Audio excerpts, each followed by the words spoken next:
وكلكم مسؤول عن رعيته. ده كلام حبيبك النبي ما صلى عليه صلى الله عليه وسلم، قال فالرجل في بيته راع وهو مسؤول عن رعيته. بدأ النبي عليه الصلاة والسلام بمين؟ بك انت. بدأ بك انت، لان انت لك القوامة في البيت، علشان لما يحصل مشكلة ولا رايحين نصالح البيت ونكلم ابو احمد ما يردش، وتلاقي ام احمد اللي بترد لك من ورا الستار. يا راجل خليك راجل، يا راجل الله جعل لك القوامة في البيت، فقال الرجال قوامون على النساء. مين اللي اعطاك القوامة؟ ومين اللي اعطاك الريادة؟ ومين اللي اعطاك الكلمة؟ انه الله.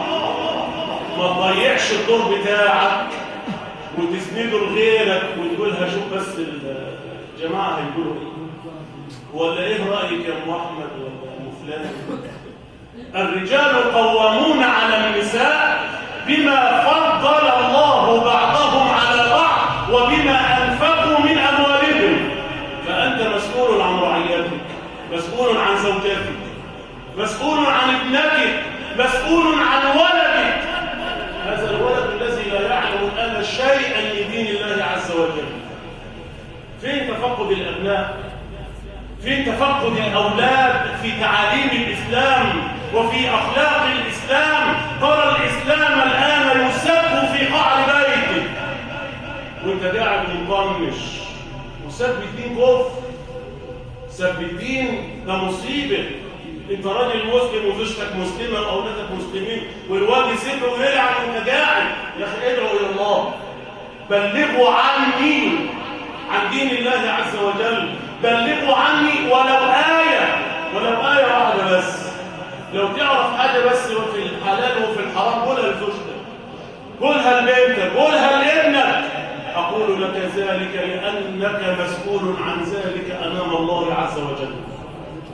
قال الحبيب محمد صلى الله عليه وسلم ما من عبد يسترعيه الله رعية يموت يوم يموت وهو غاش لرعيته إلا وحرم الله عز وجل عليه الجنة.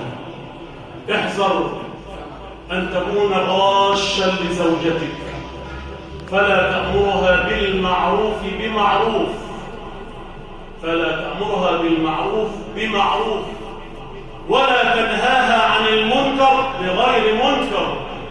أنا مش بقول لك كده بسخنك، لا.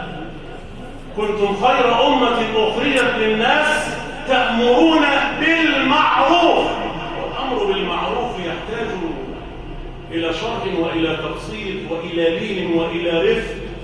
ولو كنت فظا غليظ القلب لانفضوا من حولك فاعف عنهم واستغفر لهم وشاورهم في الأمر، فإذا عزمت فتوكل على الله إن الله يحب المتوكلين. الأمر بالمعروف